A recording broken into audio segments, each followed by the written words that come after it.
Bonjour à tous. Happy to see you this morning. I'm happy to open this meeting with a few words about the rules of the game for this online meeting,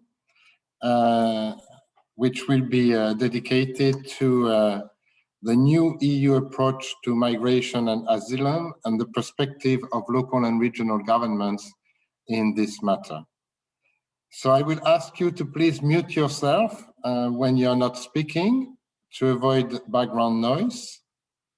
I should say, first of all, that we have interpretation in English, French, and German. Is that right? Or just English and French? Okay. Donc nous avons l'interprétation en français et en anglais, pour ceux qui le souhaitent. When you want to speak, please click on the button raise my hand. It is on the bottom of your screen. When you want to speak, you just raise your hand and we will be happy to give you the floor. You can ask also questions through the chat as well, and colleagues of the Secretariat will take note and follow this. And for your information, the meeting is recorded and the video will be available on YouTube afterwards. So now that housekeeping rules are set, we can dive into the discussion. The new Pact on Migration and Asylum was released on 23rd of September 2020 by the Commission. It is composed of two main pillars. First, improve and faster procedures throughout the asylum and migration system. And secondly, principles of fair sharing of responsibility and solidarity between EU member states. The Commission indeed proposes to integrate border procedures, which includes a pre-entry screening covering identification of all people crossing the EU's external borders without permission or having been disembarked after a search and rescue operation. This is for the Mediterranean mostly. This will also entail a health and a security check, fingerprinting, and registration of the Eurodac database. After the screening, individuals can be channeled to the right procedures, be it at the border for certain categories of applicants, or in a normal asylum procedure for others. Furthermore, all other procedures will be improved and subject to stronger monitoring and operational support from EU agencies. Member states will be bound to act responsibly and in solidarity with one another. Each member state, without any exception, must contribute in solidarity in times of stress. To help stabilize the overall system, support member states under pressure and ensure that the Union fulfills its humanitarian obligations in respect of the different situation of member states and of fluctuating migratory pressures. The Commission proposes a system of flexible contributions from the member states. These can range from relocation of asylum seekers from the country of first entry to taking over responsibility for returning individuals with the right to stay. It is now for the European Parliament and the Council to examine and adopt the legislation. But of course, this will have an impact on local governments, and this is the aim of this discussion this morning. The structure of today's meeting is as follows. Dr. Schnaudiger will present the objectives of the meeting. A conversation will follow with two members of the European Parliament, and I'm happy to welcome them to this meeting. We have a member of the Parliament, Fabienne Keller. Bonjour, Madame Keller. And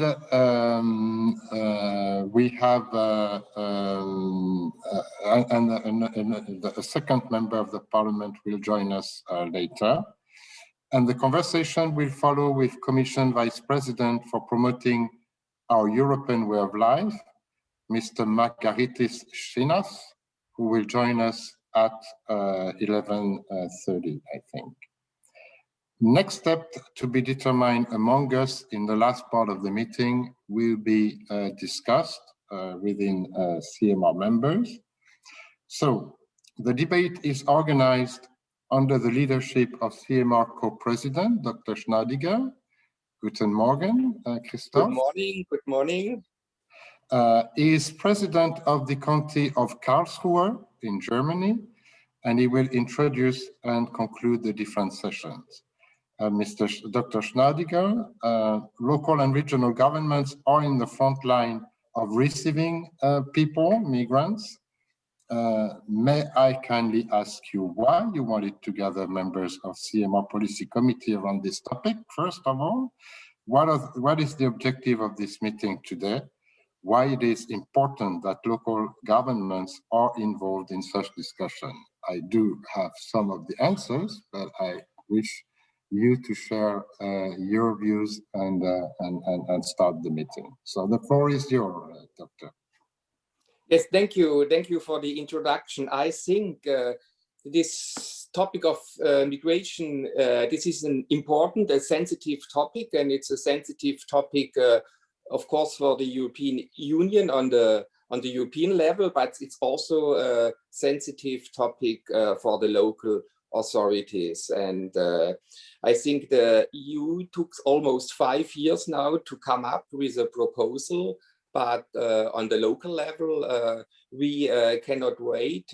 We have to deal with the topics of migrations. We have to provide accommodation. We have to provide health services. We have to take care for the refugees. We have to build schools. We have to build childcare facilities, kindergartens.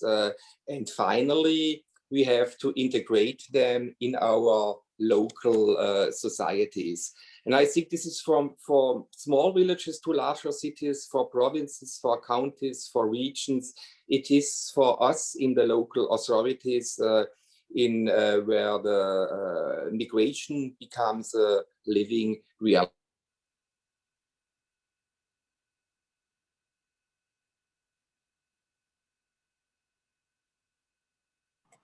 I think we lost Dr. Schneidiger.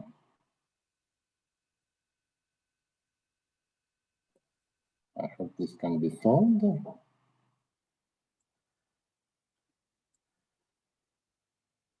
Yes. Okay. Maybe we can start with our two guests of the first part of this debate, and we'll come back to Mr. Schneidiger afterwards. Well, thank you very much for all being here today. You know that in this first part, we will have a special conversation with two members of the European Parliament. Thank you very much for accepting our invitation. And we will in particular focus on two legislative proposals. But you know that others were also very important in the package, which was released in September 2020 by the European Commission. There was a legislation, for instance, on the reformed reception conditions directives or the qualification regulation. But those last two already reached a political agreement. So now we are focusing on the screening at external borders and on international protection with our two guests. So we will start with Mrs. Fabienne Keller, a member of the European Parliament. She is rapporteur on the Common Procedure for International Protection. Madame Keller, merci beaucoup d'être avec nous ce matin. Comme peut-être vous le savez, la proposition date de 2016, mais il n'y a pas eu d'accord trouvé dans donc la Commission européenne a représenté un texte amendé en septembre 2020 dans le nouveau pacte. Madame Keller, nous vous écoutons pour une présentation, s'il vous plaît. La parole est à vous. Merci. Merci beaucoup de me donner la parole. Merci beaucoup pour cette invitation. Cher Monsieur Schneidiger, je ne sais pas si vous m'entendez, Monsieur Vallier et Madame à l'instant, chère Marlène, pour cette pour cet échange. Pour ma part, j'en suis vraiment très heureuse parce que la migration n'est pas un sujet qui peut se traiter simplement et donc toutes les échelles de collectivités et de nations doivent être impliquées. On l'évoquait, il y a la question des contrôles aux frontières, il y a la question des procédures, certes, mais il y a aussi l'accompagnement pour les demandeurs d'asile, la question de l'accueil pour ceux qui sont réfugiés. Je pense que ce sujet est d'autant mieux traité qu'on en parle de manière ouverte, chacun assurant sa mission, et peut-être qu'on partage aussi les défis, les difficultés, simplement en se disant les choses pour ne pas ouvrir la voie aux populistes qui exploitent les peurs que peut générer le thème de la migration. Donc, quelques mots d'histoire. J'évoquerai ensuite rapidement l'évaluation du règlement de Dublin que j'ai pu réaliser au Parlement européen et quelques propositions. Donc, l'histoire, vous la connaissez, la crise migratoire de 2015-2016, une pression exceptionnelle aux frontières extérieures. Entre 2015 et 2016, 2,3 millions de personnes ont demandé l'asile dans les 28 États membres. Par comparaison, en 2017, et on est à peu près sur les mêmes niveaux depuis, avec un petit recul en 2020 à cause du Covid, 650 000 personnes, donc 3 fois moins, 4 fois moins, ont introduit une demande d'asile. Ces circonstances particulières ont révélé les failles de la politique européenne d'asile et ont conduit les États à ne plus respecter le droit européen. Alors, pendant un an, en attendant la proposition de la Commission, j'ai évalué la mise en œuvre du règlement de Dublin III, qui est le règlement qui définit quel est l'État responsable d'une demande d'asile dans l'Union européenne. On dit parfois que c'est la clé de voûte de notre politique d'asile. Je suis allée sur le terrain, bien sûr en France, aux Pays-Bas, en Allemagne, en Roumanie. J'ai eu de nombreux échanges avec des agences européennes, avec des ONG aussi. Et les constats sont les suivants. Les États de première entrée, Italie, Espagne, Grèce, Malte, Chypre, supportent une charge disproportionnelle dans les procédures. Deuxième constat, la réunification familiale, qui déjà dans le règlement actuel est le premier critère, est peu respectée. Le règlement de Dublin, quand on l'applique, on définit quel est l'État responsable, on le définit, mais les transferts qui en sont la conséquence ne sont exécutés que dans 11% des cas. Donc c'est beaucoup d'administration, peu d'efficacité, après des délais très longs, des procédures complexes et des gens qui sont malheureux, qui sont en difficulté dans ces procédures. Enfin, on recense un manque d'attention de moyens pour l'exécution de ces procédures dans les États membres. Donc, face à ces défaillances, l'adoption d'un nouveau pacte asile-migration est cruciale. Qu'en est-il de ce nouveau pacte ? Quelques éléments de constat. Aujourd'hui, 2 tiers des demandeurs d'asile ne sont pas éligibles à la protection internationale, ce sont les migrants économiques. Dans le même temps, 20 à 30%, ça dépend un peu des États membres, qui reçoivent une décision négative d'asile, sont effectivement reconduits. Donc là aussi, on prend une décision de ne pas pouvoir accueillir en général parce que ce sont des migrants économiques, donc ce n'est pas un motif pour bénéficier de la Convention de Genève et de la protection internationale, mais on ne les reconduit pas. Et enfin, les demandeurs d'asile attendent des mois, des années, c'est ce qu'on voit à Lesbos aujourd'hui, pour obtenir une décision. Autre constat, les arrivées par la mer, en particulier donc la mer Méditerranée, sont toujours très importantes. Selon l'OMI, au début de l'année, on était déjà sur 3 mois sur 15 000 arrivées par la mer et c'est plutôt orienté à la hausse. Le sauvetage en mer, vous savez, est une obligation internationale. C'est aussi une nouvelle compétence de l'agence Frontex qui déploie des opérations pour ça en Méditerranée, Thémis, Poséidon et Indalo. Il y a également beaucoup de sauvetages réalisés par les navires marchands. Ces opérations ont sauvé plus de 536 000 vies, mais malheureusement, vous le savez aussi, depuis 10 ans, on estime que 20 000 personnes ont trouvé la mort en essayant de traverser la Méditerranée. Pour ma part, je reviens d'une mission aux Canaries, qui est une nouvelle route d'entrée. 25 000 personnes, depuis le mois de juin dernier, ont rejoint les Canaries, très massivement pour des raisons économiques. et au péril de leur vie, puisque la mer est assez dangereuse, hein, c'est l'Atlantique, et qu'ils ont traversé pour la plupart dans des bateaux de pêche. Les propositions du nouveau pacte, que sont-elles? Je vais être bref parce que M. Margaritis Chinas, M. le vice-président, aura l'occasion tout à l'heure de les présenter. Trois piliers. Le premier, c'est le dialogue avec les pays tiers. C'est, je trouve, très intéressant parce que l'idée, c'est d'améliorer la coopération avec les pays d'origine, d'où viennent les migrants. Dans mon cas des Canaries, de discuter avec les Marocains, de discuter avec les Sénégalais, les Maliens, les Mauritaniens. Les Marocains, par exemple, ne déposent même pas de demande d'asile parce que c'est un pays sûr. Hein. Ils savent qu'ils n'y auront pas droit. Donc, il faut dialoguer.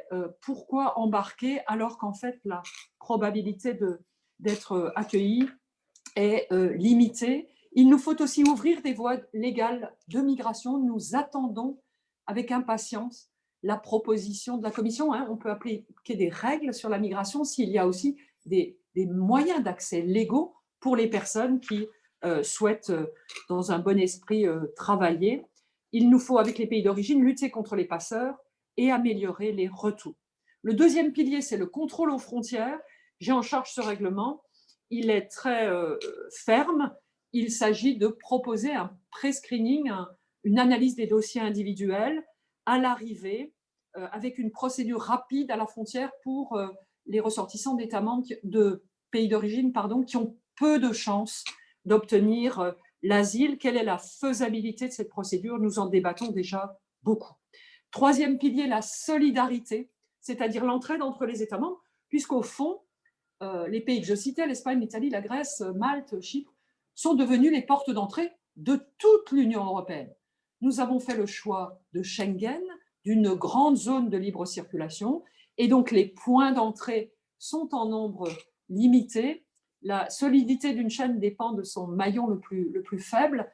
Il est important que l'ensemble des États membres prennent conscience que, par exemple, la migration aux Canaries, en Sicile, en Grèce, nous concerne tous et nous devons tous épauler les États membres concernés qui ne peuvent pas tout seuls faire face. Le pacte asile-migration globalement va dans le bon sens, mais nous avons déjà engagé des débats avec la Commission, déjà démarré les auditions.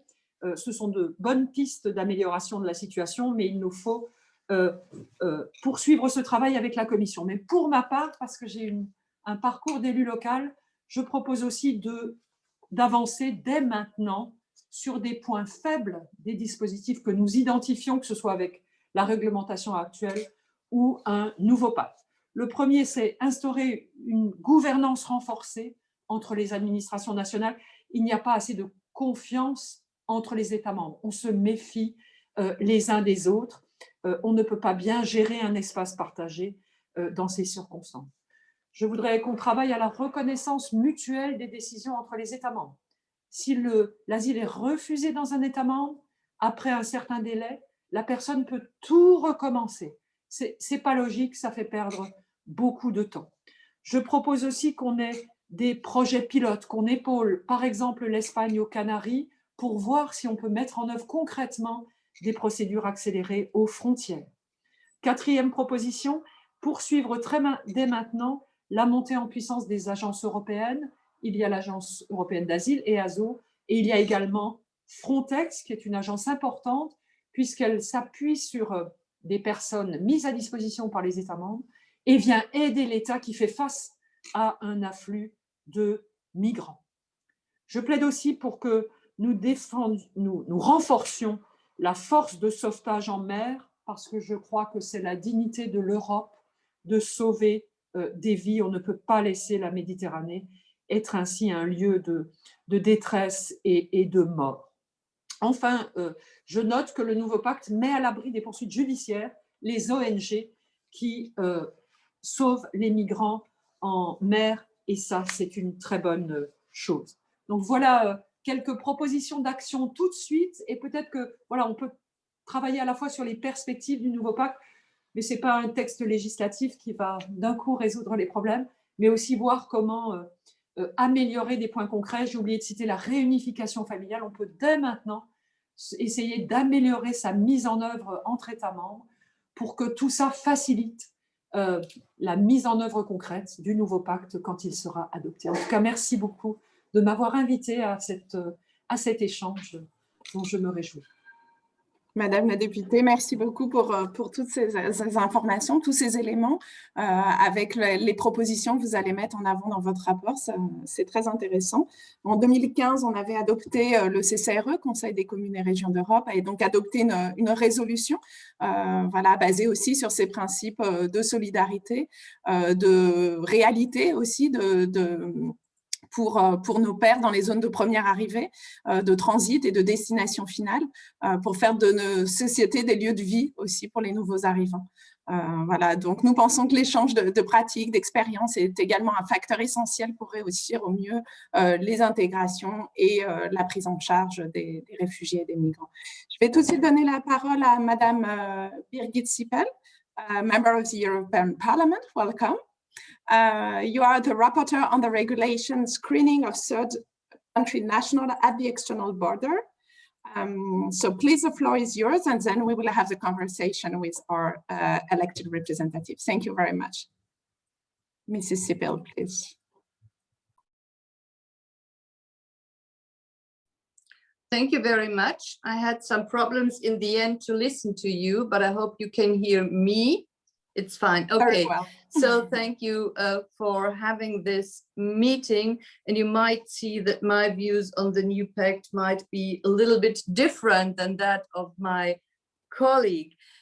First of all, let me point out that at the beginning, I welcomed very much to have a new proposal available, and I still hope those proposals can bring momentum and movement into the necessary and urgent efforts to reform the common European asylum system, because too long it has been deadlocked in the Council in too many unreliable ad hoc solutions as a result from that, and the terrible events in Moria recently, but also long before, and an abandoning of both people and member states at external borders. And I think this should not continue. However, unfortunately, I also have to say there is a lot of work in front of us. There are many elements in the proposals that need improvement, and we will work hard to bring forward positive changes. I'm not yet certain that the proposals at the stand now would deliver on a key priority of my group, of the Socialists and Democrats, which is to relieve the countries of first entry substantially by showing solidarity with them and with vulnerable people. Instead, it seems there is a kind of imbalance in the Commission's proposals between, on the one hand, very concrete additional obligations for countries of first entry, not least the continuation of the existing Dublin criteria, but also including the screening or increase of border procedures. And on the other hand, concrete solidarity measures remain rather vague, tied to specific conditions such as search and rescue, respectively stress or crisis situations.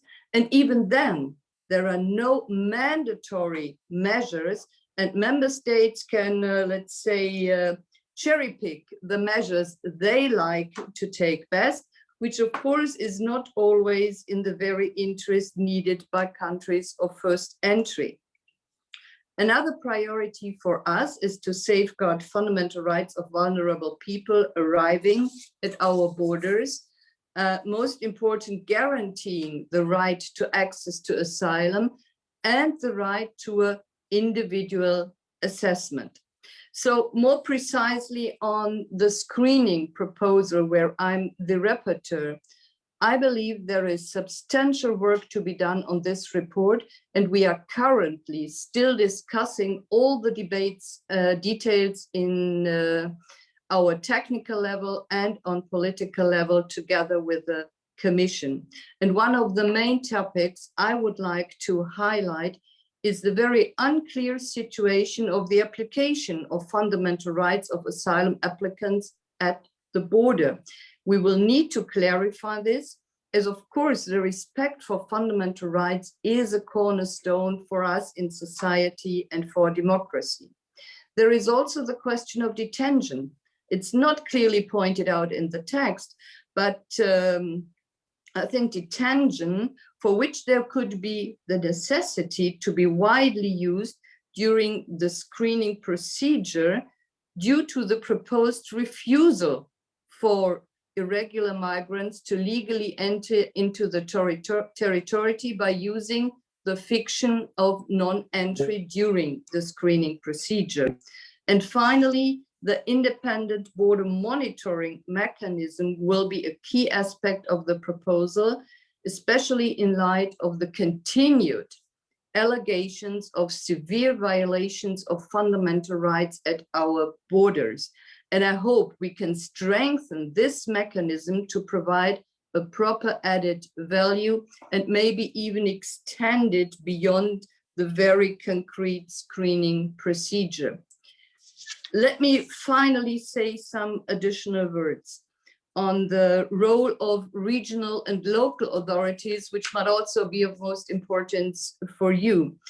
We see already a tremendous support at regional and municipal level to participate actively in the relocation, but also reception and integration of vulnerable persons, of migrants from countries of first arrival, such as Greece, Malta, and Italy.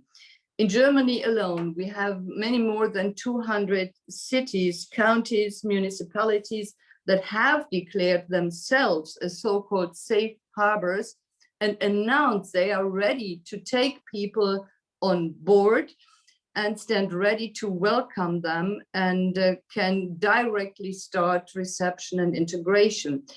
And this engagement is not limited to Germany, but we see many local and regional actors expressing their readiness to show solidarity, both in that case with vulnerable people, but also with receiving member states. Unfortunately, this engagement stands in a strong contrast to the blockade of the Council, including, unfortunately, my own government, and its inability to come onto the table and negotiate the much needed reform of the common European asylum system. Instead, even worse, we hear from some member states they are looking to limit real solidarity measures even further. And we know of the long-standing priorities by some member states to exclusively focus on increased border protection and the securization of migration flows. We also sometimes hear the externalization of migration policies. Now, to support the crucial role of municipalities and regions in reception and even more integration, we as socialists and some other groups have pushed for the inclusion of direct funding for local and regional authorities for the integration projects in the new Asylum, Migration and Integration Fund. In the AMI for 2021 to 2027, we managed to secure at least 5% allocation to the thematic facility to be dedicated to local and regional authorities for integration. In practice, this would mean that the Commission pledges, and it's also obliged to target local and regional authorities in their calls for funding. Overall, this could amount to all around 180 million euros. While this clearly is only a small part of the overall AMIF budget, it's nevertheless an important first step to recognize the key role of local and regional authorities in the area also of asylum policy. So that's it from my side. And now I'm very happy to listen the debate that we will have together with you. And thanks for inviting me. Thank you very much, Mrs. Sippel. Very interesting as well. Another point of view indeed. Thank you for pointing out what also is interesting for local and regional authorities and how they will be taken into account in this package and in the AMIF as well. I will directly give the floor to our next speaker, so to our elected representative. You will now hear some concrete experiences now from the ground, and how we are impacted also by the EU directive and legislation, and what is the role of local and regional governments so far.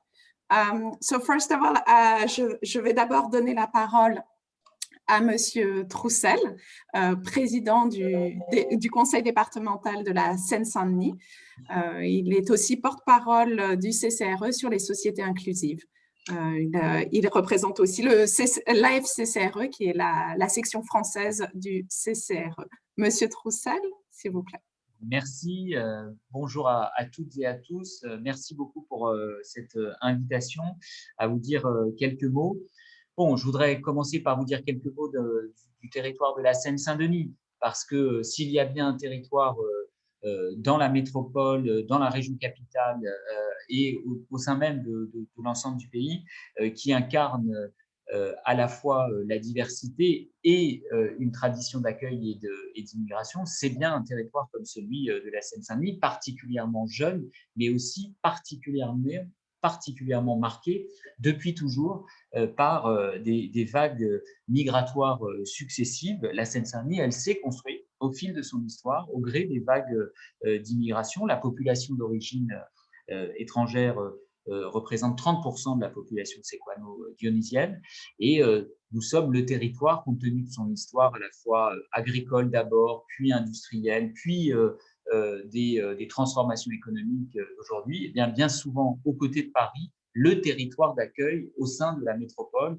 de la région capitale, où nos concitoyens du monde entier, quand ils posent un pied en région parisienne, c'est souvent à Paris ou dans la Seine-Saint-Denis. Et donc après les vagues migratoires du sud de l'Europe, ça a été l'Afrique du Nord, puis l'Afrique subsaharienne, maintenant davantage le sud-est asiatique. Et donc, c'est consubstantiel à l'histoire de ce territoire de la Seine-Saint-Denis. Je le dis parce que, bien évidemment, pour un territoire comme le nôtre, dans ce pays, la République française qui croit qu'à la passion de l'égalité, vous imaginez, avec sa devise liberté, égalité, fraternité, combien ça a créé à la fois une histoire, mais aussi l'histoire de vie, de parcours, comme a pu prononcer un président de la République française qui n'est pourtant pas de ma sensibilité politique, eh bien ça a créé des citoyens de sang mêlé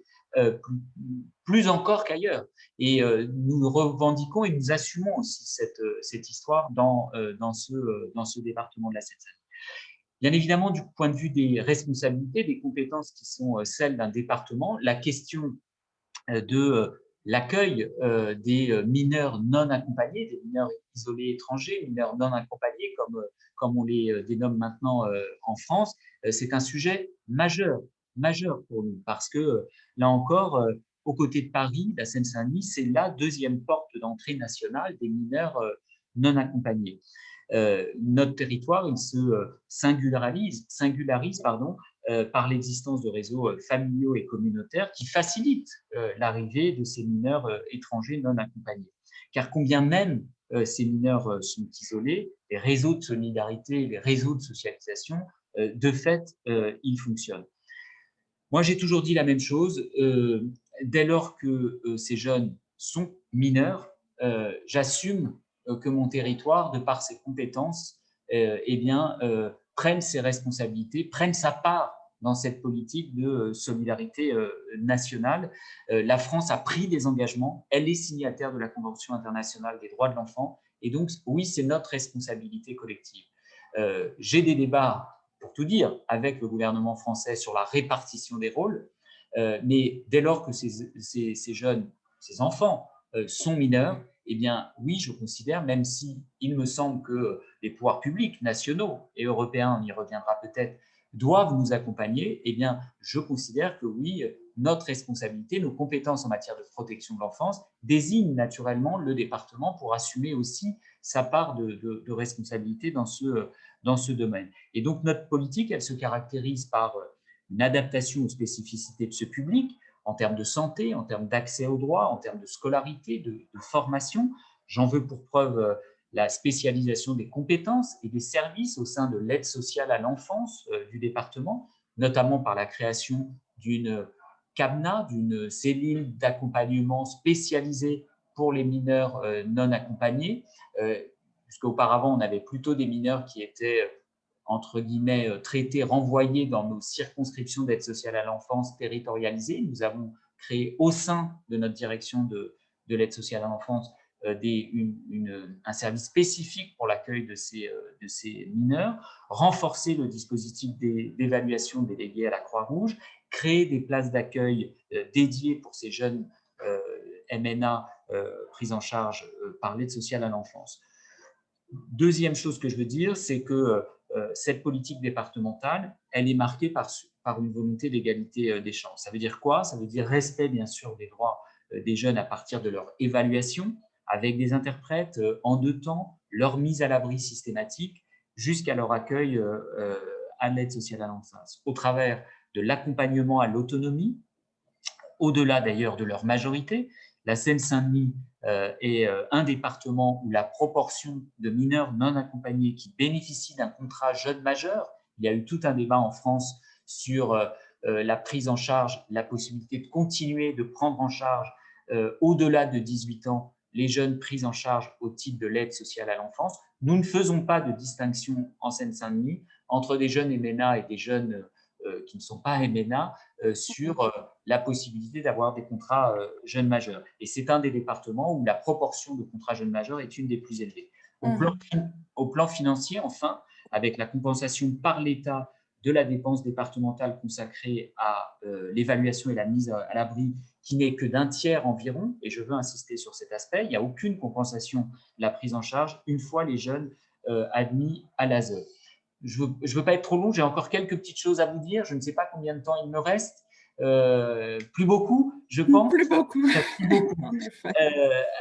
À ceci s'ajoute, je vais pas être très long, mais la publication d'un décret qui restreint encore l'aide que nous allons toucher de l'État au titre de l'évaluation, puisque j'ai refusé d'appliquer ce décret parce que je considère que ce n'est pas au département, au titre de sa protection de l'enfance, de se transformer en supplétif du ministère de l'Intérieur. Si l'État, si la République française considère que c'est une question migratoire, ça relève de la sécurité, et bien que l'État assume la phase d'évaluation et de la mise à l'abri, mais ce n'est pas au département, au titre de sa protection, de sa compétence protection de l'enfance, de faire ce travail du ministère de l'Intérieur. Je termine par rapport au débat qui nous préoccupe sur le nouveau pacte asile-immigration présenté cet automne. Pour tout vous dire, j'ai quelques interrogations parce que finalement, j'ai le sentiment que sa priorité, c'est davantage celle du retour au pays d'origine, plus qu'une question d'accompagnement et d'accueil et de bien accueillir. Les pays de retour sont dans leur majorité soit très instables, soit très dangereux. Et dans ce registre, je pense que les ONG sont en avance. De mon point de vue, l'enjeu, il se situe plus au niveau de la protection, de la qualité de l'accueil que celui du retour. Et il me semble d'ailleurs que nous, pour les membres de la CCRE, eh bien, il faut que nous ayons une position commune et forte en matière d'immigration et d'asile, et partir du principe que le foyer du migrant, il est local et qu'il faut penser son accueil et son accompagnement sur le territoire d'accueil. Je finis avec une proposition. Trop souvent, le fonds asile, migration intérieure est lié à une politique de sécurité intérieure. Eh bien, je pense qu'il faut proposer une autre approche. Pourquoi ne pas transformer ce FAMI en un fonds comme tous les autres fonds structurels, le FSE, le FEDER, qui permettent de contractualiser avec les territoires, non pas pour opérer des actions de sécurité intérieure, mais bien pour réussir l'accompagnement des migrants accueillis sur nos territoires. Moi, je crois qu'il faut assumer ce discours politique vis-à-vis de nos concitoyens. Cette question des mobilités, des migrations, des mouvements de population, c'est un des défis que l'Europe aura à traiter dans les décennies qui viennent. Et donc, il faut assumer ce discours. Ça ne veut pas dire faire n'importe quoi ou tout laisser faire, mais d'assumer de bien accueillir dans un continent qui vieillit et face à d'autres qui sont confrontés à des défis démographiques, des défis économiques, sociaux, environnementaux qui feront de ces questions de population, de mouvement de population, un défi majeur pour notre continent. Merci beaucoup, Monsieur Troussel. Merci pour cette intervention très claire et aussi très engagée sur votre territoire. Merci beaucoup. On passe tout de suite à Madame Cécile Jodogne, bourgmestre de Schaerbeek en Belgique, voilà, aussi représentant de Brulocalis, l'association de la région Bruxelles-Capitale, des municipalités de la région Bruxelles-Capitale. Merci. Oui, en effet, Brulocalis qui représente les 19 communes bruxelloises, dont Schaerbeek, qui est la deuxième commune bruxelloise en termes de population. On est donc sur une population bruxelloise d'environ 1 200 000 habitants. On est à 132 000 habitants à Schaerbeek, dont plus d'un tiers de nationalité non belge. Donc nous partageons avec Monsieur Troussel cette caractéristique-là aussi. Là aussi, une commune de migration depuis très très longtemps, mais aussi une commune hospitalière. Nous avons signé, nous nous sommes engagés dans la charte commune hospitalière ou ville-refuge dont Madame Sipel parlait tout à l'heure. Et au niveau belge, nous sommes dans le trio de tête au niveau des communes qui accueillons le plus de personnes réfugiées ou en attente de statut au niveau des réfugiés, avec bien toutes les conséquences que cela a en termes d'organisation et d'intervention. Alors, je voulais développer mon intervention sur 3 points. D'abord, l'importance, selon moi, d'effectivement ce nouveau pacte migration et asile, l'impact que ça pourra avoir sur les communautés locales, l'importance du développement de l'approche multidisciplinaire et multipartenaire pour pouvoir vraiment appréhender toute cette problématique essentielle et qui, effectivement, on l'a déjà dit avant, répond à des enjeux humanitaires élémentaires de pouvoir offrir des droits fondamentaux aux personnes qui se présentent chez nous, à celles en tout cas qui sont dans les conditions pour pouvoir l'obtenir.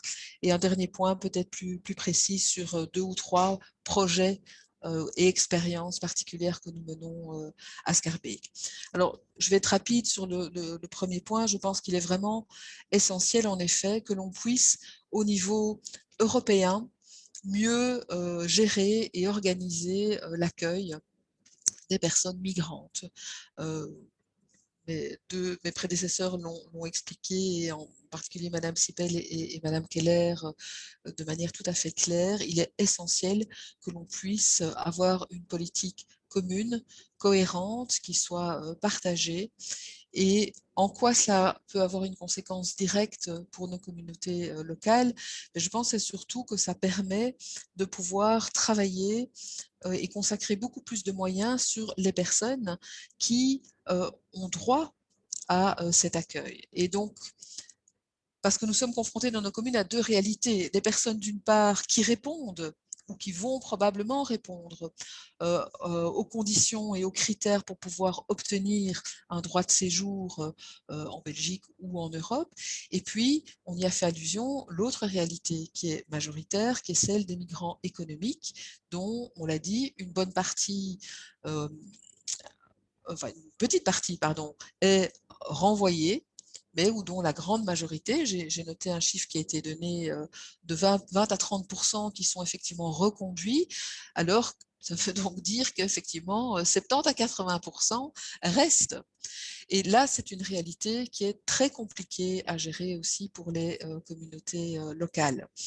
Donc voilà, je ne peux que me réjouir du travail qui est fait aujourd'hui au niveau européen, et j'espère que tous les pays membres joueront le jeu de s'inscrire dans une politique cohérente, donc qui implique ici un contrôle aux frontières et le screening ou le filtrage à l'entrée, et qui puisse s'accompagner aussi d'une réalité concrète, c'est qu'on puisse dès lors diminuer le nombre de personnes qui essayent de rentrer dans le territoire alors qu'elles savent qu'elles ne pourront pas obtenir de droit de séjour. Et ça permet mériterait peut-être aussi, donc comme je le disais, de plus nous concentrer sur l'accueil et l'intégration des populations qui arrivent, des familles qui veulent s'installer et développer un projet en Europe. Parce qu'il faut le reconnaître aussi, et Scarbeck n'échappe pas à cela, l'afflux de personnes migrantes cause des tensions aussi dans nos quartiers. Et c'est une réalité certaine. Alors Scarbeck accueille sur son territoire la gare du Nord, qui est un des points d'entrée principaux au niveau de la Belgique, aussi du fait très prosaïquement que l'Office des étrangers se trouve à proximité immédiate, que c'est aussi par là même le quartier traditionnellement qui a accueilli les différentes vagues de migration. Et donc, ça concentre dès lors beaucoup de personnes migrantes, souvent qui sont en envie de pouvoir en fait ne pas rester en Belgique, mais aller vers l'Angleterre notamment. Et donc, on a là beaucoup de tensions et qui crée des difficultés et qui va polariser notre population entre ceux qui sont effectivement très volontaires dans la solidarité, dans l'accueil, qui se sont fortement mobilisés, même plus au départ que les autorités fédérales ou régionales, vraiment pour accueillir ces personnes. Et à côté de cela, ceux qui ont peur, ont des craintes, se sentent en insécurité, en de la méfiance, et c'est contre cela qu'au quotidien, nous devons lutter au niveau des communautés, des communes et des régions. C'est que nous sommes en première ligne pour devoir effectivement vraiment pouvoir accompagner nos citoyens, leur expliquer pourquoi oui, il est essentiel de développer des politiques d'intégration, que nous devons pouvoir accueillir ces personnes sur notre territoire et faire ce parcours. Alors, j'ai déjà été trop longue, je pense. Pour développer cette approche, nous avons mis en place à la commune de Scarbeck, nous sommes très volontaires sur la multidisciplinarité et la collaboration de tous les partenaires. J'ai parlé des citoyens, dont beaucoup se sont fortement mobilisés très concrètement, notamment autour de la gare du Nord, mais, et c'est peut-être important à souligner, aussi la police. Parce que souvent on lui donne un mauvais rôle, et la zone de police Scarbeck et vers Saint-Josse s'est vraiment inscrite dans cette volonté de dialogue et de partenariat avec les associations qui représentent ces migrants, avec les citoyens aussi, pour pouvoir s'inscrire dans une politique d'accueil, ce qui ne veut pas dire qu'il n'y a pas une politique aussi de répression quand c'est nécessaire, mais vraiment être dans une attitude humaine, accueillante, bienveillante, qui permet aussi de diminuer la tension. La population se rend compte que la police est présente sur le terrain, les personnes migrantes se rendent compte qu'ils ne sont pas non plus uniquement dans cet aspect-là. Je pense que il est prévu qu'on prenne la parole une deuxième fois sur des expériences plus particulières, et je laisse peut-être alors pour cette deuxième intervention le développement de projets précis qu'on a dit. Mais vraiment en conclusion, cette multidisciplinarité des acteurs, je pense que ce sont les pouvoirs locaux qui sont les mieux outillés pour les concrétiser, les mettre en place en relation directe avec les bénéficiaires, les personnes migrantes, et avec la population et les institutions locales. Je pense que c'est vraiment essentiel. Merci beaucoup, Madame Josani. Je passe directement la parole à Monsieur Javier Ayala, Mayor of Fuenlabrada in Spain, also talking for the FEMP, so the Federation of Spanish Municipalities and Provinces, and then we can have a first reaction from the members of the European Parliament, if you agree. Mr. Ayala, please, the floor is yours. Hello, good morning. Do you hear me? Yeah? Well, thank you. Okay, good morning for everybody. First of all, I want to thank to the European Commission and the CMRE of this change to speak as a member of the Spanish Municipality Federation, as well as my experience as a mayor of a very inclusive city as Fuenlabrada, and as an member of Inclusity's project that promotes, with the support of the European Commission, the migrant inclusion in a global way of land and cities. We're facing a unique political opportunity to make the new action plan of the European Commission for integration and inclusion be focused on people as the center of this action and from a clear human rights approach.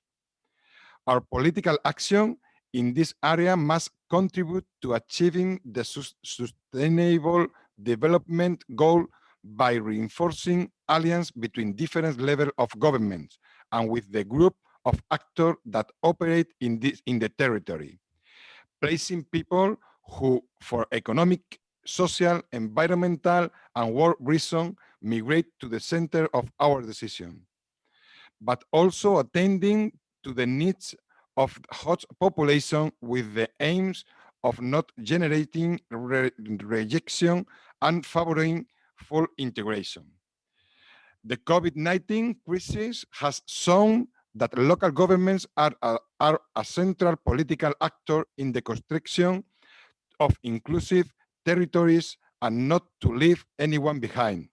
From this position, we want to contribute to the European Commission Action Plan for Integration and Inclusion. For this reason, we are fully convinced that the success of this pact depends on power co-governance. As managers of the public sector and close to citizens, we are the administration that best knows the needs of our neighbors and strength of our local productive and economic system and the capacity of our social services. So it would not make sense not counting on us in all phases of this process: planning, implementation, evaluation, and follow-up. To do this, reinforce the resources of European local governments to deal with this situation is necessary. For this reason, we have need demanding for a long time that local governments be direct beneficiaries of the resources that the European Commission will allocate to this program.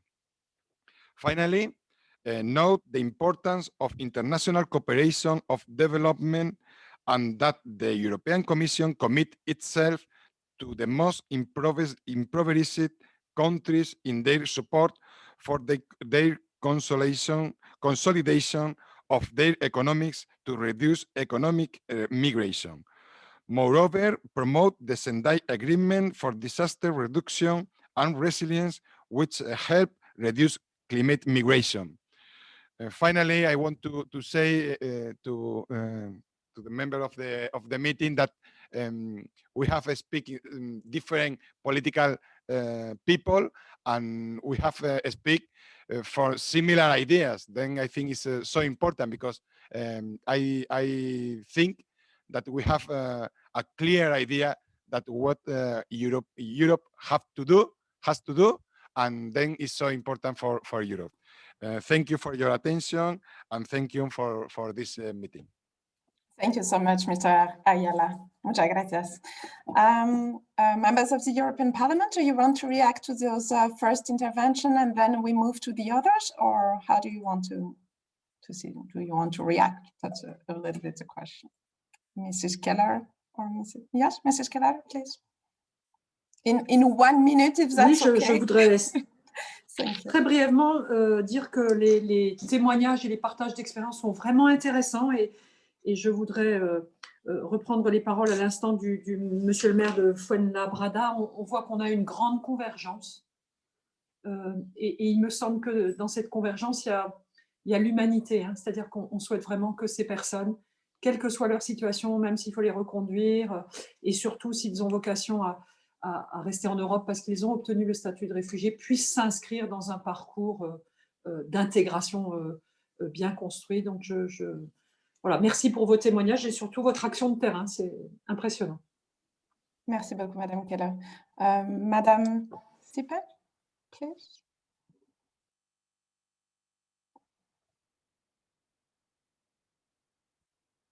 Mrs. Yeah, thank you. Yeah. Thank you. I just had to organize my system here. First of all, thanks to all the reports coming from practice.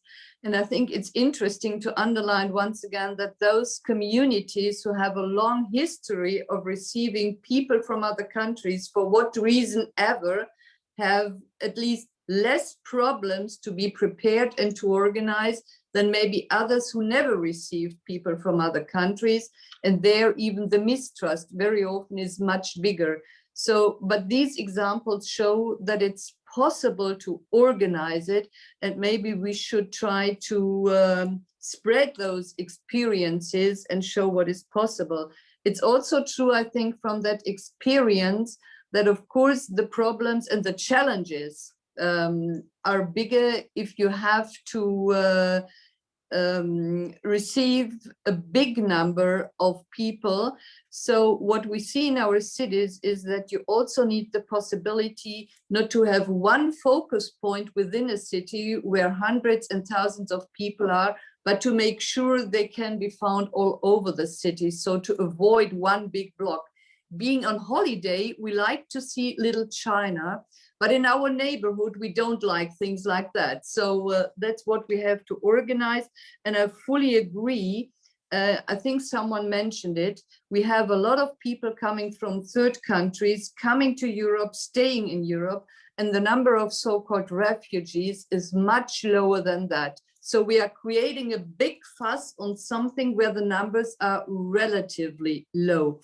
And I also like the idea of Stefan Trussell, because I know that's also a debate in Germany from, amongst others, Gesine Schwan, that you might know. So we have big funds on security, border control, on big agencies like Frontex and others, but we have not a similar dedicated fund for integration or more general social security. So that's also something that we have to push for, to make sure that everybody staying in Europe has a good chance, and integration will not be taken as a counterbalance for integration of the other parts of our society. So thanks for all these examples.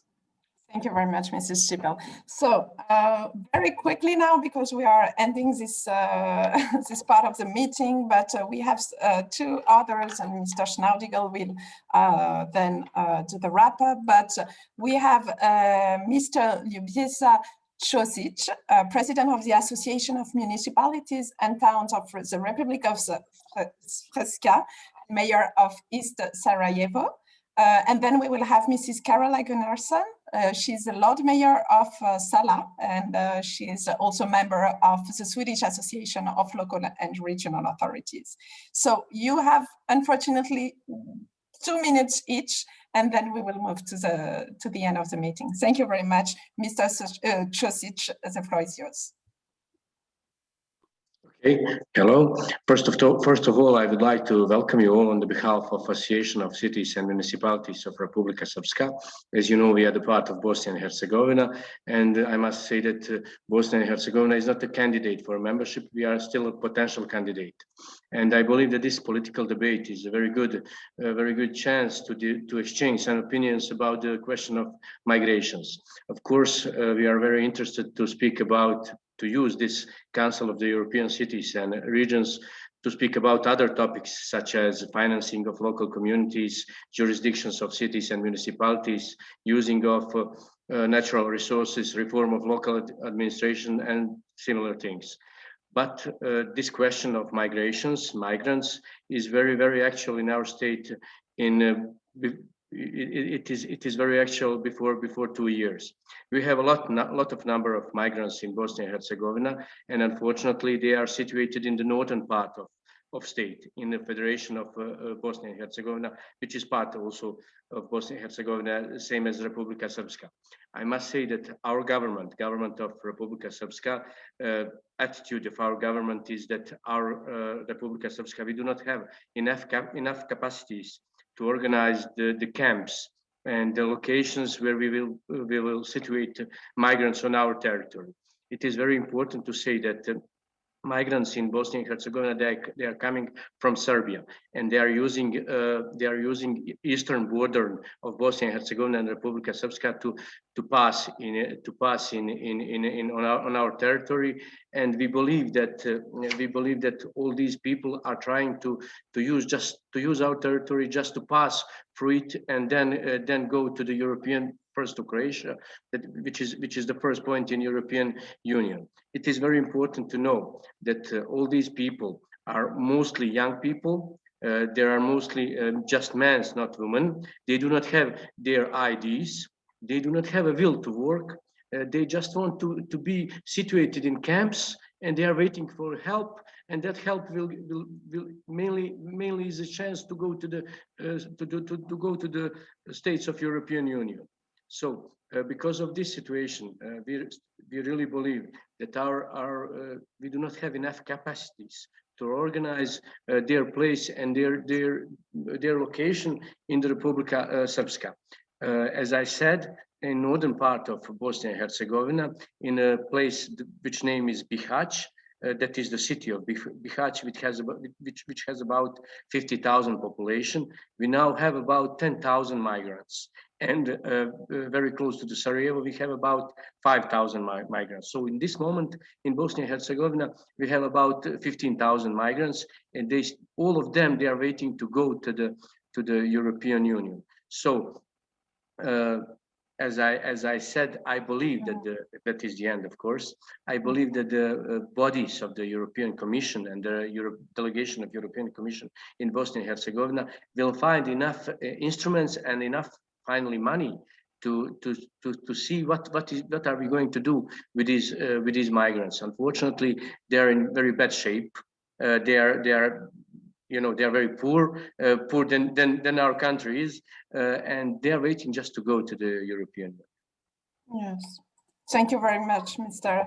Josic, for sharing with us the situation also in your territory. And actually, that's true that Commissioner Johansson came also recently to visit some camps in the region. So it's a situation which is very tense and intense, we can say. Thank you a lot. Mrs. Gunnarsson, very quickly, and then I think the Vice President is already with us, so we will move to the second part of the meeting with Mr. Schnaudigel first taking the floor. Thank you, please. Carola. Thank you very much, and good morning to all of you. I will be very short, saying that the Swedish Association of Local Authorities and Regions, this issue of the reception and the integration of newcomers has been a priority for many years, regardless of the division of responsibilities between the national level, the municipalities and other stakeholders. The welcoming and the integration will always be on the local level. Hence, the local actors are key players in this work and are responsible for both the welcoming of asylum seekers and the integration of newcomers. Therefore, the local and regional governments must be involved when decisions are to be made at the EU level regarding asylum and migration. And we must make sure that the local and regional government's perspective are integrated in this important matter. We strive for a system with more solidarity between the member states and a fair approach at the EU level with a more even distribution of asylum seekers between the member states. We understand the purpose of the Commission's proposals to finally reach a common agreement between the member states on this issue. We think it's a good proposal, but at the same time, we have some questions regarding the mechanism.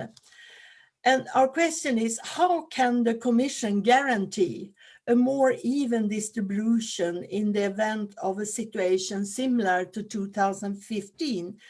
That is when, in principle, everyone who came and sought asylum in Europe was entitled to protection, and very few were to be returned. If only a few member states are willing to welcome asylum seekers, we will continue to have this uneven distribution. Therefore, it is of utmost important that all the municipalities and the regions should have the best conditions and in cooperation with other partners to be able to offer human welcoming of asylum seekers. The local and regional governments should therefore benefit to a greater extent from EU funds. The prerequisite for a successful integration begins with a good reception and welcoming. The period of asylum must prepare individuals for either a future integration or a process of return. Thank you.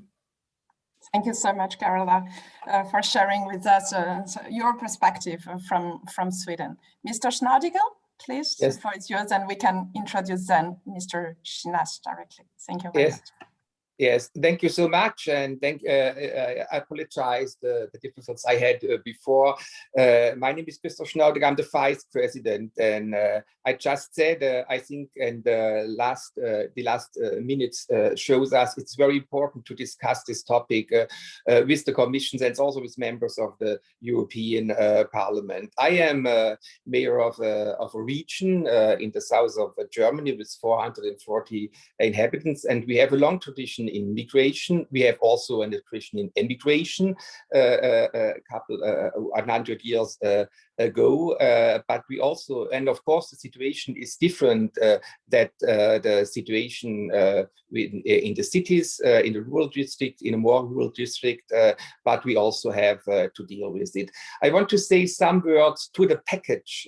I agree with that. We have not only migration for asylum seekers, we have also migration on the labor market, but now we are discussing the asylum package, and for this proposal we heard now from the Commission, I think it's very important that asylum and migration management is a common European task and requires more European solidarity. And I also agree with the Commission to find a compromise between the different interests of the member states. Instead of a proportional distribution, it is correct now to put the focus now on voluntary solidarity. But of course, we have to ask how this voluntary solidarity will be practice. It will now function in practice between the member states. I think an unequal distribution of burdens must be prevented in any case, since otherwise Europe as a community of solidarity would be called in question. From my perspective, also from the local, I think the new 12 weeks fast track procedure is very important. This is also a question of acceptance in the communities, on the local level. And I think this is also a question of security on the local level. I also agree with the Commission that and return policy is essential for a functional asylum system. And if we are discussing over facilitation in crisis situation, I think this is questions also of humanity. But if we have these examples, it will show us that once the right of residence has been granted, it could be difficult to withdraw this status again. And therefore, and this is my end, it's important to support the local authorities. A big number of people who came to us will stay for a long time, and so therefore we have to deal with it. And I think also the local authorities, they have proved that they care responsible with this sensitive topic, but so much more it is don't leave them alone. And I heard Ms. Sippel that she talks about the possibility to substitute the local authorities, and I think this is very important. We can only handle with this topic when the local authorities will be substituted. This is not only a question at the European level, this is also a question for the member states, but I think this is very important if we want to deal with this topic carefully. Thank you so much. Thank you so much, Mr. Schnaudiger. And I think now we can move to the second part of our meeting, thanking the two members of the European Parliament. Thank you so much for your participation, and we will be in contact with you in the next months, of course. So thank you again. So now, Mr. Schnaudiger, do you want to give the welcome words to the Vice President Shinas, who is with us now? Yes, I'm very happy that the Vice President of the European Commission, Mr. Shinas, is now between us. First, I want to say some words about me. I'm Vice President of the CEMR. I am President of the County of Karlsruhe. Karlsruhe is located in the south of Germany, in the state of Baden-Württemberg. And since 1 year now, I'm Vice President of the CEMR. The Council of European Municipalities and Regions celebrates its 70th anniversary this year. We are the broadest European Association of Local and Regional Governments that brings together 60 national associations of local and regional governments from 41 European countries, more than we have members in the European Union, and through them all level of territories, local, intermediate and regional levels are represented. And since our creation in 1951, the CMR promotes the construction of united, peaceful and democratic Europe, founded on local self-government, respect for the principles of subsidiarity and the participation of citizens. And I think one of our the topic is also to discuss important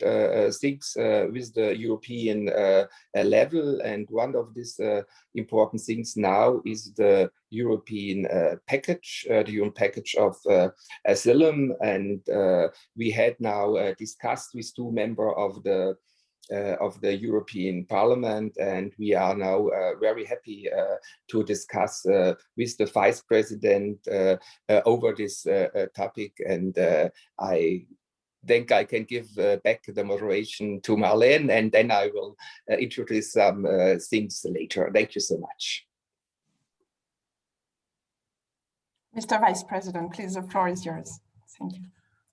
First of all, thank you for having me. I feel honored to be in the company of representatives from regional and municipal entities of the European Union. And I'm also delighted to join my colleagues, Frau Zippel and Madame Keller, with whom we share a common interest in bringing about at last a European framework for migration and asylum policy.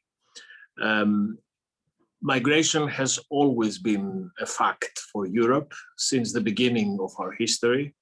All Europeans, one way or the other, are daughters, sons, or granddaughters and grandsons of migrants.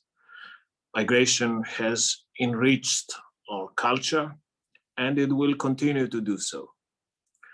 Migration is not a simple equation. It has to take into account different aspects that all have legitimate intensity charge. First, the safety of the people who seek international protection in Europe.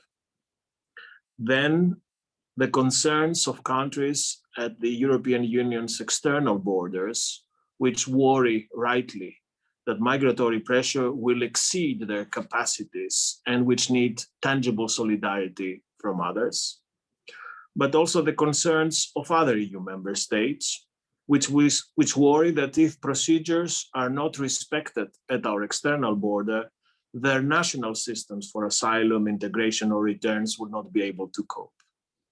So it is our duty as lawmakers and European lawmakers to try to find the necessary balance between these strategic interests and make sure that the European Union, which is the biggest market and the better market in the world, which has the second world currency of reference, which produces 20% of the world GDP, at last is able to have a common migratory policy. Because I'm sorry to break the news, but today Europe does not have a European policy for migration. We have a patchwork of different regulatory solutions that produce uneven regulatory results that contribute to the emergence of bottlenecks and black holes that are an insult to our values and our way of life, like Moria, like Canary Islands, like Calais. And we have a collective duty at last to get this right.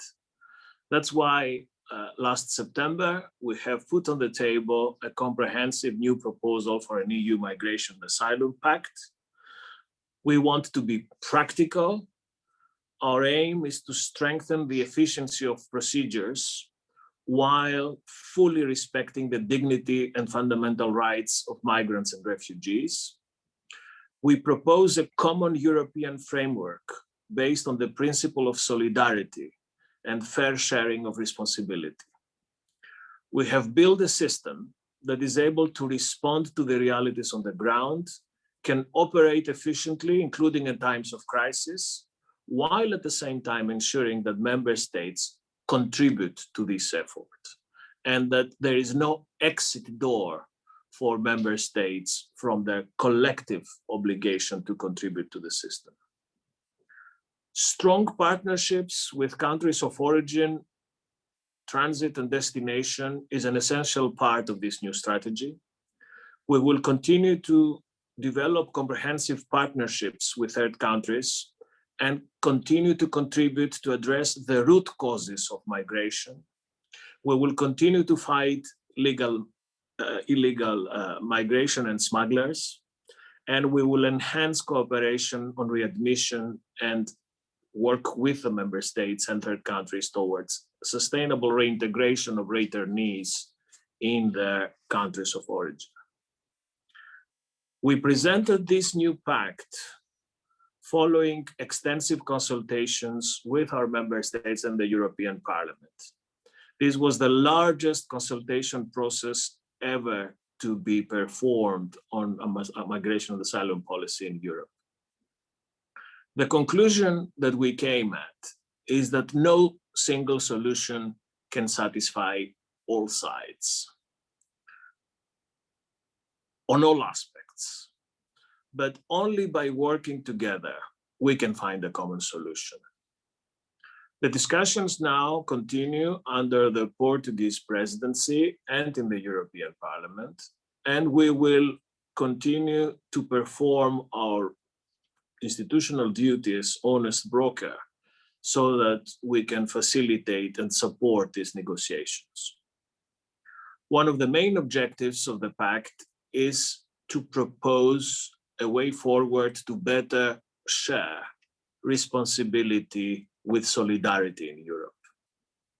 I know that this is of great interest to you as you are in charge of welcoming the migrants that will be transferred across Europe in your communities, cities, or regions, and therefore show solidarity in action. And with the Pact, we have succeeded, I believe, in giving a fresh start to the discussion on the right mix between solidarity and responsibility. Local authorities, and I will say a few words in a minute, local authorities can demonstrate how to manage migration together without being stuck in rhetorical discussions or academic debates. Others may allow themselves to do that, but I know very well that if you are in charge of a region or of a city or of a municipal entity, you don't have time for rhetorics. You have to manage things on the ground. And the main pillars of solidarity contributions from all member states of different and alternative nature which nevertheless contribute to take the pressure out of the system and contribute to more fair burden sharing between the 27, would have to be matched by responsibility provisions that pertain to our management of our external borders and the relations with third countries on returns and readmissions for those who do not have a legal right to be with us. So this is what we're working on. This is the fundamentals of the pact. I still hope that we can have an agreement sooner rather than later, also to provide a very convincing answer to the Europhobic and populist extreme in Europe that claim that Europe is not able to sort out migration policy. We have to prove them wrong. And we are working full speed ahead to do just that. Let me say a few words on inclusion and integration in particular, because I know that this is a part of the debate that is particularly close to your interest. As you know, last November, we have presented a comprehensive action plan for inclusion and integration. We want everyone to integrate to our society. Everyone who has a right to be in Europe should be able to build a life in Europe. And this is fair. And we need everyone's talent, we need everyone's skills, and we need to have the faith in the European capacity of integrating those vulnerable and those more in need. Having said that, this is a two-way street. We want at the same time that those who are with us are able to respect and commute our common European values, including democracy, the rule of law, the freedom of speech and religion, the rights of equality, the respect of the woman in society and in the workplace, and of course, the universal values of non-discrimination. In the next 7 years, with the new budgetary tools in our disposal, we can do much more at the European level to foster integration and inclusion. And we can do much more because we can now use not only the migration funds for this purpose, but we can draw from the much more significant size of the European Social Fund for inclusion and integration. So the money will be there and the political will is already here. But I want also to be very clear that this is not about Brussels dictating how this will work out. You never integrate into the European Union, not even to a member state. You always integrate locally. One integrates at the village, the city, and the society. And this is where we expect you, representatives of regional and local government, to take the lead, to come forward with proposals, with initiatives. And I want to assure you that we will have both the will, the regulatory power, and the resources to match your ambitions. Local and regional authorities will have to play a particular role across the spectrum of migration and asylum policy. And I think this is now becoming obvious for everyone. You can provide frontline integration services and play an important role in fostering social inclusion and cohesion. However, we still know that many cities and regions still face challenges in access funding, data, knowledge, procedures, bureaucracy, and therefore I'm well aware that all action plans and all regulatory ambitions and money will not succeed unless we organize practically with you and with the Council of European Municipalities and Regions and other expert structures precisely to facilitate and accelerate the access to these new possibilities and new resources. Let me give you a few examples of things that are in the pipeline. We will launch a new partnership with the Committee of the Regions to build a political dialogue with local and regional authorities and promote learning and exchanges on integration. We will develop a comprehensive capacity building program for policymakers and practitioners from the local, regional, and national levels in the field of integration. We will empower local communities as drivers of the integration process. We will finance projects to involve them in the design and implementation of integration measures. And finally, as we say in the action plan, we will call on member states to facilitate access to EU funding on integration for local and regional authorities through specific calls for proposals and involve them more strongly in preparing, revising, implementing, and monitoring the programs for the 2021-2027 period. So in other words, we will not let you unattended to navigate in these new regulatory provisions. We will help you, we will partner with you, and we will make sure through the Committee of Regions, through your experts, but also through the member states, that there will be a dedicated part of the inclusion and integration efforts that would have to be channeled through you. To conclude, I would like to underline our commitment to work for a new European migration and asylum policy. On having followed shortly before I took the floor, I was very pleased to see that many of you have already saluted and welcomed the tonality and content of our proposals. This is very encouraging. I really appreciate your support, but I would like also to abuse this occasion and to ask for more support. We need you. We need you because as the negotiations on the Pact will get increasingly difficult at member states level and in the European Parliament, where the official priorities and the well-known red lines will resurface, where inevitably there will be a clash between those who think that they should win the match of the day against the others who have different approaches. We need people like you. We need people like you, the frontline soldiers, those who live in society with the people at the first point of entry, to press for this argument that this can work for everybody, that this can be a win-win situation for Europe that can serve the Union, the member states, local and regional authorities as well. Thank you again for having me this morning. Thank you so much, Mr. Vice President, Commissioner.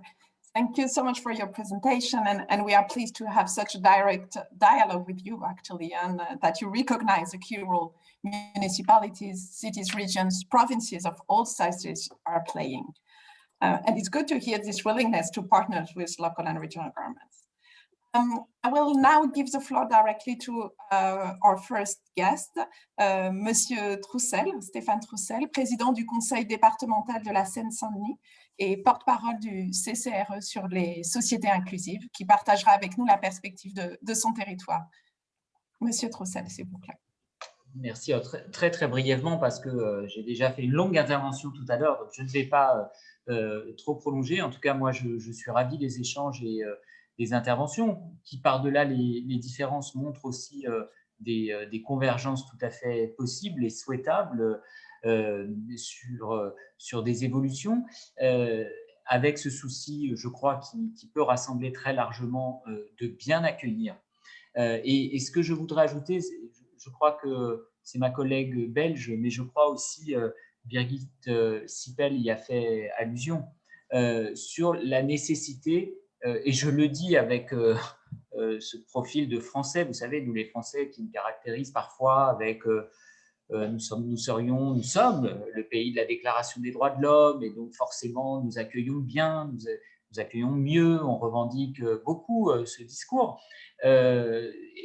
Personnellement, je crois que la France, justement, peut faire beaucoup mieux, et elle pourra faire beaucoup mieux quand elle acceptera, me semble-t-il, mais je pense que compte tenu de ce que disait ma collègue belge ou ce que disait Birgit Sippel, le débat se pose dans d'autres pays de l'Union, si nous acceptons aussi pour mieux accueillir, de mieux organiser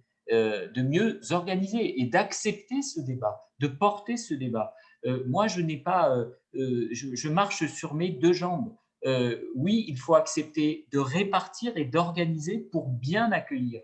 Parce que la Seine-Saint-Denis revendique d'accueillir, mais disons les choses clairement, au sein de la région peut-être la plus puissante, la plus riche économiquement, qu'est la région Île-de-France, il n'est pas acceptable que la Seine-Saint-Denis assume seule parfois cette mission de solidarité et de solidarité nationale. Parce que quand on est un territoire jeune, populaire, avec y compris des difficultés économiques liées à la transformation, à la transition du territoire, eh bien, c'est difficile. Et c'est aussi pour ça que ça occasionne du repli sur soi, ça occasionne du rejet, ça occasionne des difficultés, alors qu'il y a des questions, par exemple, démographiques qui se posent dans un certain nombre de territoires. Il y a des filières économiques qui ont des questions de main-d'œuvre. Je pense à la filière du BTP dans un pays comme la France, qui a des questions de renouvellement de main-d'œuvre qui se posent.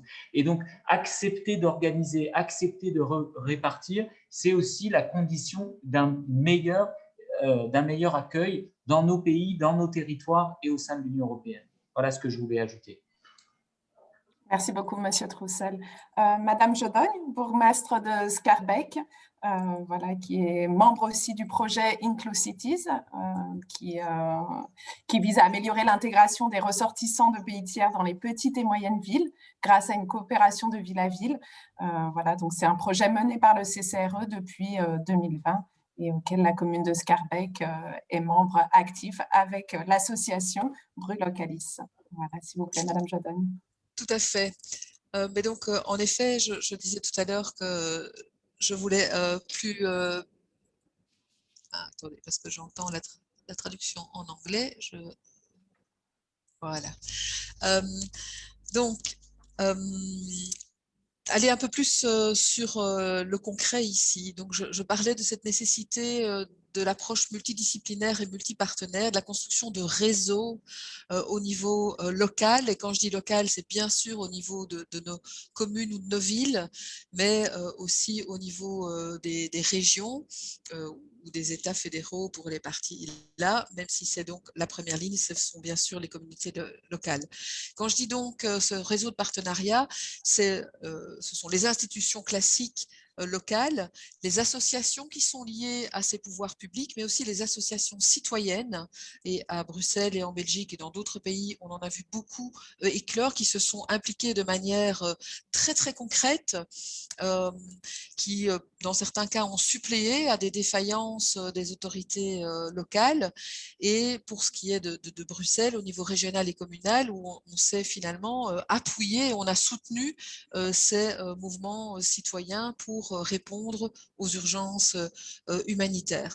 Mais je pense qu'il y a un autre élément qui est important, c'est qu'il faut absolument de plus en plus réfléchir à inclure dans la construction du parcours d'accueil et d'intégration les migrants eux-mêmes.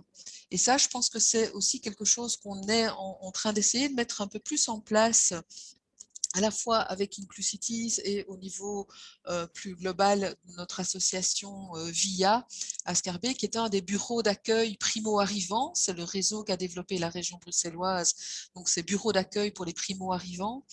Et donc, de prendre en considération aussi la personne migrante qui elle-même parfois aussi a ses propres réseaux et de les inclure dans les réflexions, d'inclure la personne migrante au cœur même du parcours d'intégration et donc d'être beaucoup plus à l'écoute. Ça veut dire aussi du coup donner les moyens à ces personnes de s'impliquer et donc là j'en viens au b.a.-ba qui est celui de pouvoir s'exprimer et c'est le projet pour lequel nous sommes plus particulièrement chargés au sein d'Inclusities, c'est l'apprentissage de la langue.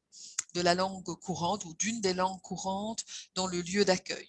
Et dans le cadre du projet Inclusities, Scarbeck en particulier met en avant ce qui a été développé pour cela au niveau donc du bureau d'accueil primo-arrivants, avec donc des expériences beaucoup plus orientées vers la pratique courante, les situations réelles auxquelles sont confrontés les migrants pour leur donner les outils de pouvoir s'approprier leur parcours d'intégration. Parce que c'est souvent cela, si on leur demande juste de pouvoir dire « j'ai compris les principes démocratiques du pays dans lequel je viin, je comprends où est-ce que je peux aller chercher de l'aide pour obtenir un revenu de substitution ou pour obtenir des soins de santé d'urgence », c'est pas comme ça qu'on va réussir à l'intégrer. Le rendre maître de son parcours d'intégration, c'est lui donner des outils à long terme pour pouvoir s'intégrer dans la société, faire partie prenante de notre société. Et donc, c'est vraiment, et je vais en conclure par là, oui, nous devons, en tant que pouvoirs locaux, être pragmatiques, mais nous devons donc faire en sorte que ça se passe au mieux, non seulement pour les migrants, mais aussi pour la population accueillante, les personnes qui sont là, éviter les tensions que cela peut entraîner. Et donc, il faut associer tout le monde. C'est au bénéfice de la société locale, c'est au bénéfice du pays, c'est aussi pour moi l'outil le plus puissant de lutte contre le populisme que d'abattre les barrières de la méfiance qui viennent bien souvent d'une méconnaissance, d'une incompréhension.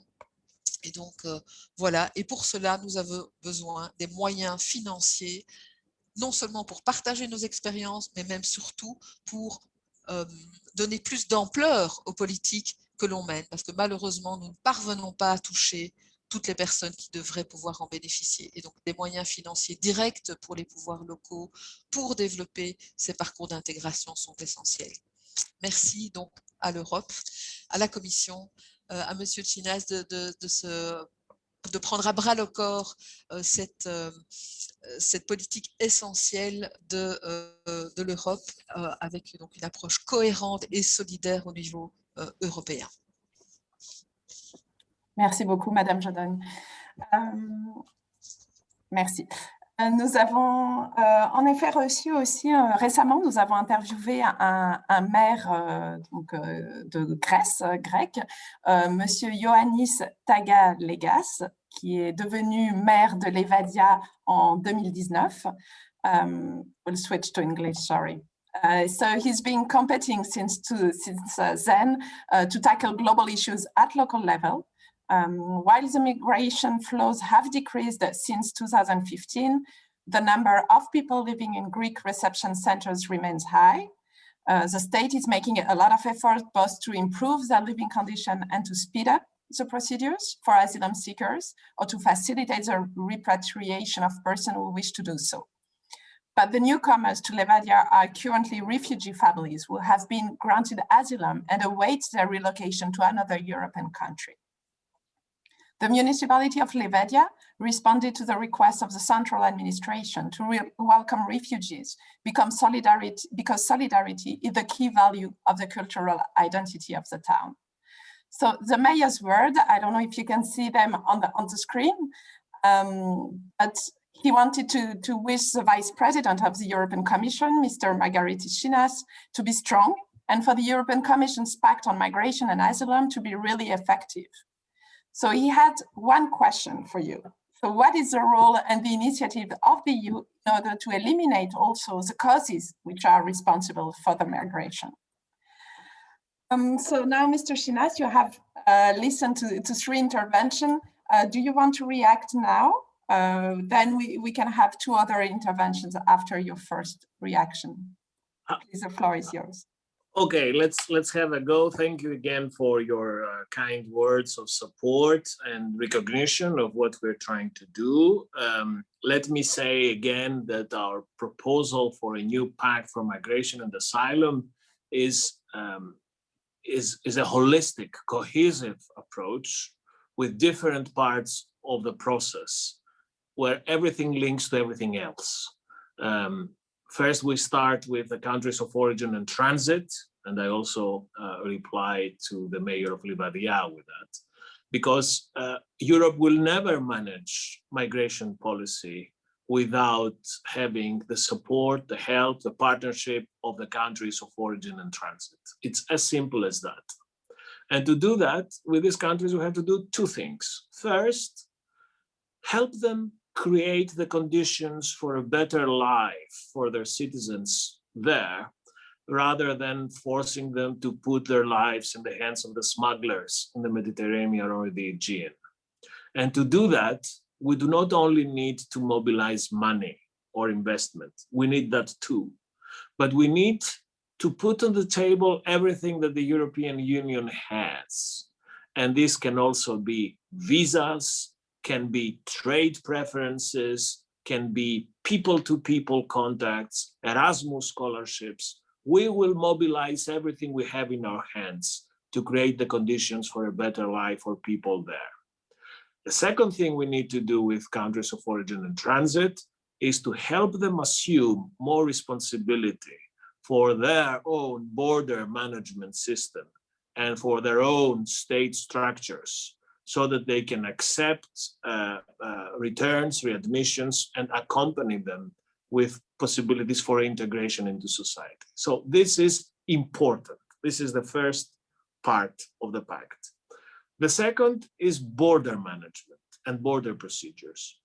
The European Union should be able to establish clear procedures at the arrival of people coming to us, to be able to determine very quickly who is liable to obtain asylum protection according to our laws and stay with us, and in that case pass to different stages of the procedure, or simply cannot, in which case would have to be returned.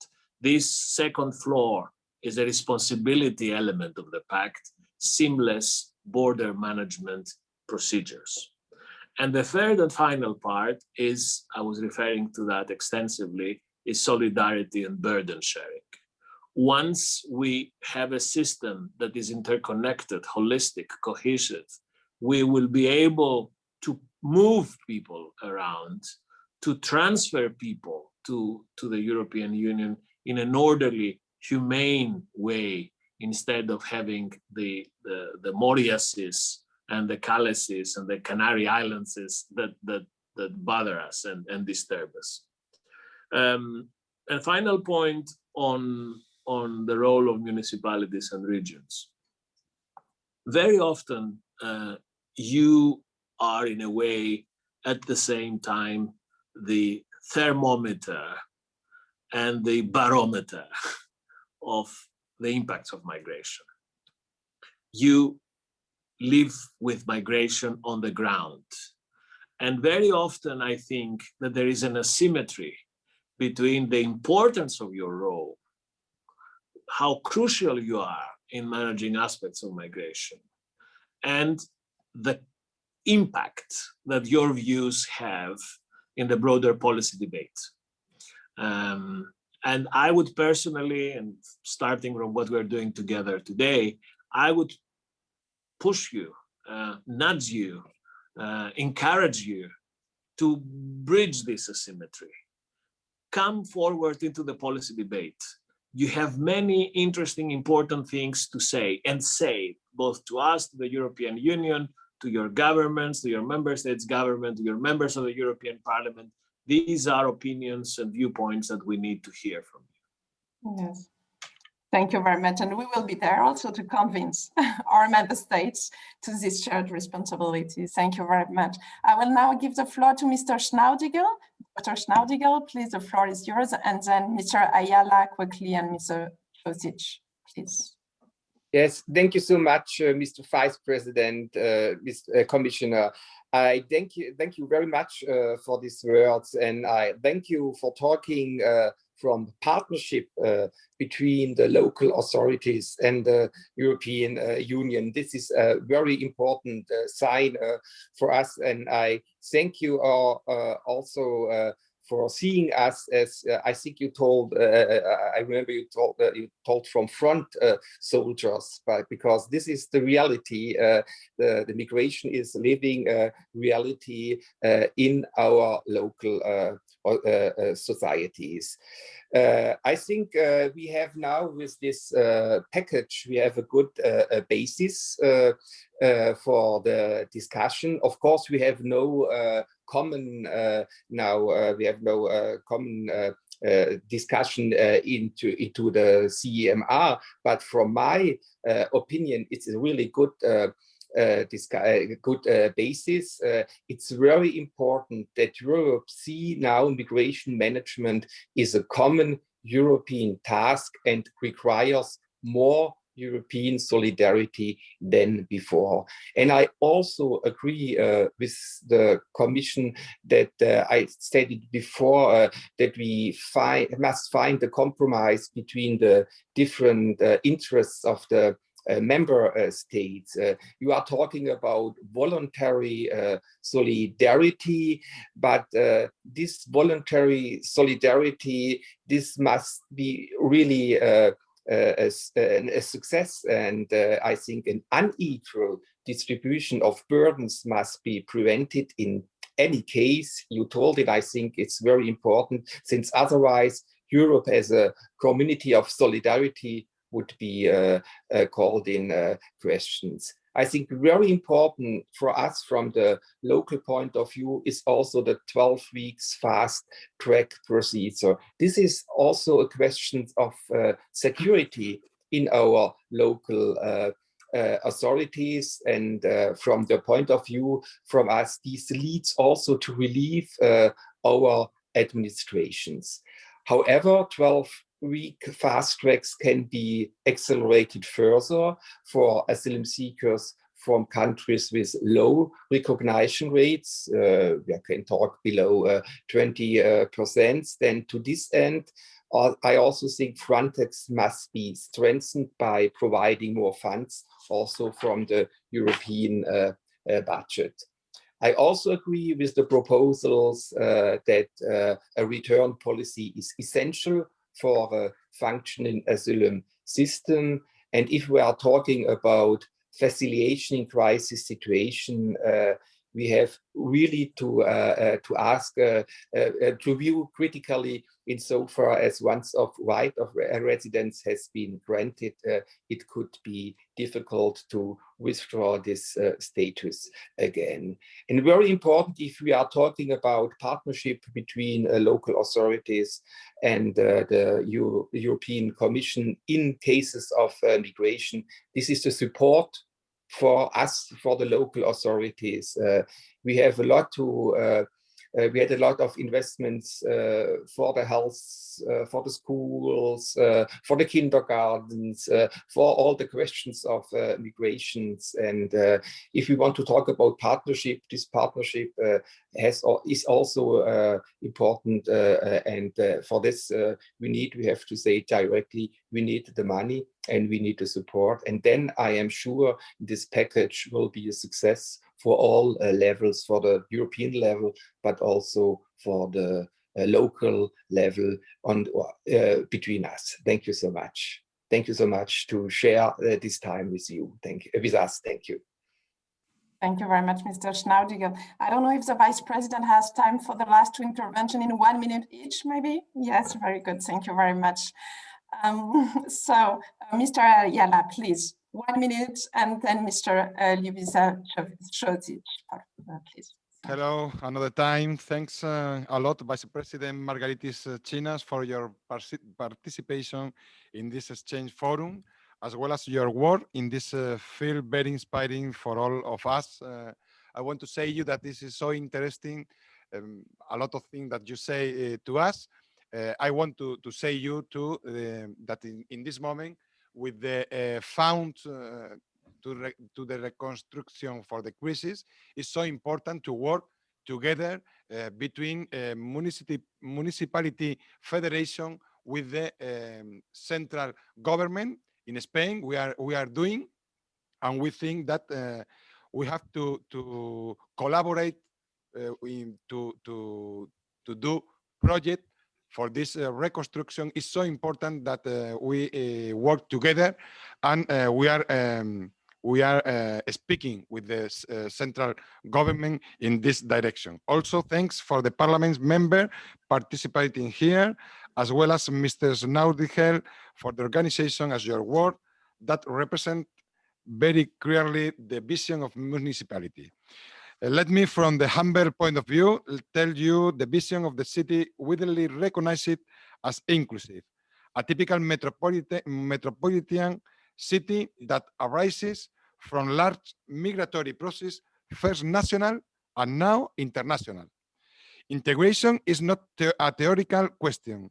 It is an attitude that cities develop daily, and for this, they must carry out large projects, but also small activities that reach the individual.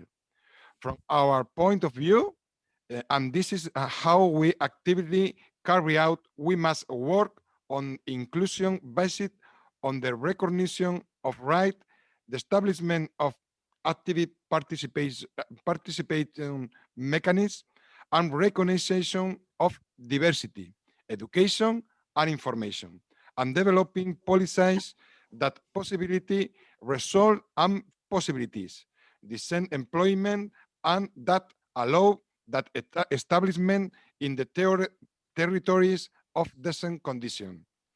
But this that we face daily cannot do without the appropriate resources and the active cooperation between administration.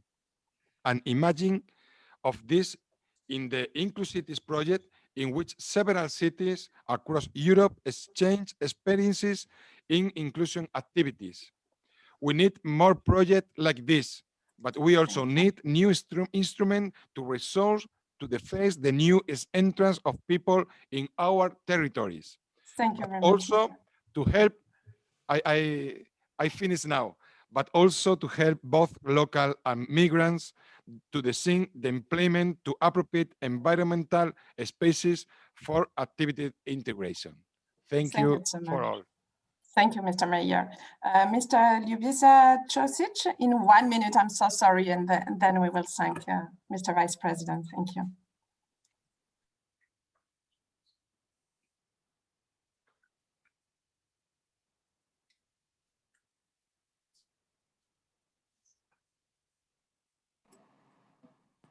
I think we lost the mayor.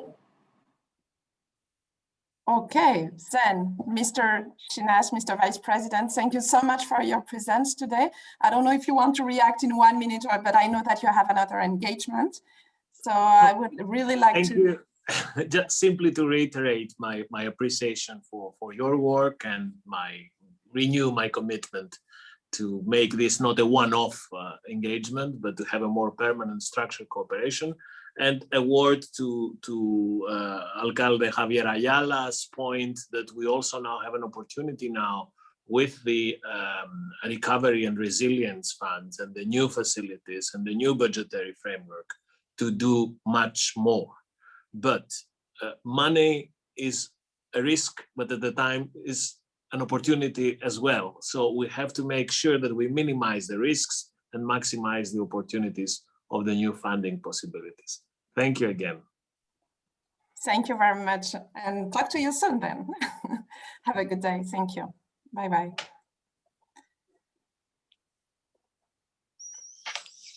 Okay. Dear members of CMR, of the Policy Committee of CMR, I think we are ending the meeting now.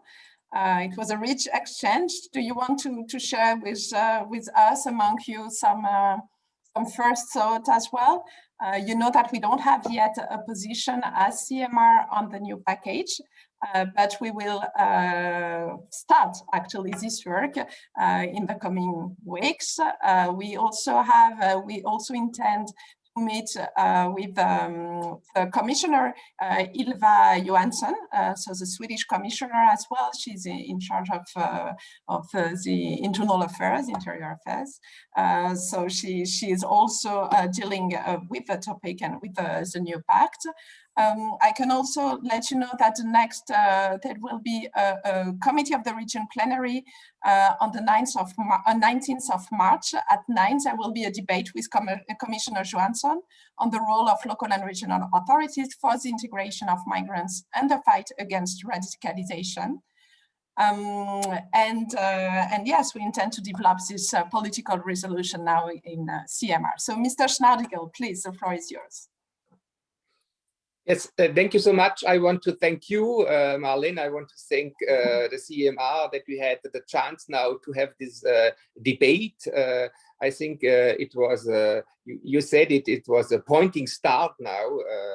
We have no common position yet, but we have now the position of the Commission, and I think we should try now really to try to find a resolution, a common resolution in the policy committee. We have a tradition in this resolution. We had one in 2015, I think, and 2016, and so we have a tradition to find a common position from the local authorities. And if we use now this debate as a starting point to find this common position, this would be a good sign. And thank you so much that we had now this possibility to discuss with the members of the parliament and also with the vice president. And you told we have soon more possibilities to discuss this very important issue topic. This is really a topic, and it's very important for us that we have that the CMR also organize these debates for us. Thank you so much, and I think we heard and we are working together further. Thank you so much. Thank you very much. Any other reaction? Anyone wants to take the floor? No? And I will just thank you all for your active participation, for sharing with us all your knowledge and all your action on the ground. This is very interesting. And we will keep working with you, accompany you in this process of developing the political resolution. And we will contact you very soon again. Thank you very much, and have a nice day to all. Thank you. Madame Jodoin, Monsieur Ayala. Thank you very much. And to the interpreters and to the team also behind the scenes, thank you. Thank you, bye. Bye-bye. Bye-bye, everyone. Bye-bye. Thank you, congratulations. Thank you. Thank you for the effort. Bye.